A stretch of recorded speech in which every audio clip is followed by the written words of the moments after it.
The Irish and Celtic Music Podcast, show number 505. Happy Earth Day.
Welcome to the Irish and Celtic Music Podcast, helping you celebrate Celtic culture through music. My name is Mark Gunn. I am a Celtic musician and podcaster, and this show is dedicated to the independent Celtic musicians. Please support these artists, share the show with your friends, and find more episodes at CelticMusicPodcast.com, where you can also find timestamps to all the songs in the show, and you can jump around if there's something you want to hear or not want to hear. You can also support this podcast over on Patreon. Today is Earth Day, and climate change is a real thing. So we need to make some changes in our lives. I thought I'd let you ponder that while we enjoy some instrumental Celtic music for Earth Day. If you want to find out more about Earth Day, you can go to earthday.org.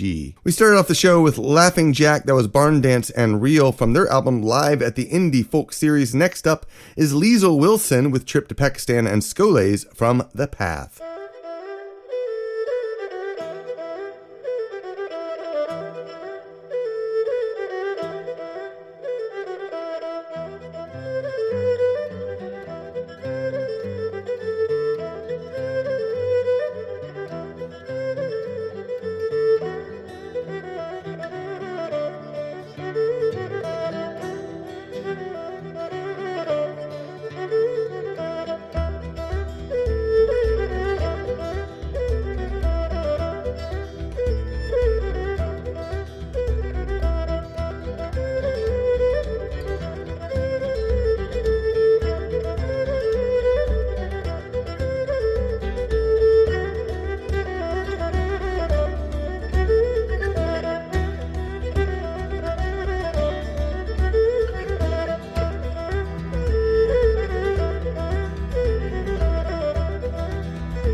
After Liesel Wilson came TEYR with Little Giants from Estren, then Doolin with Mary's Jigs from their self-titled album. Then came Munlochy Bridge, Merry Maid's Wedding, and The Swallow's Tale by the band Eira from their self-titled album. I want your feedback. What are you doing today while listening to the podcast? You can send a written comment or a picture of what you're doing while listening. Email a voicemail message to CelticPodcast@gmail.com.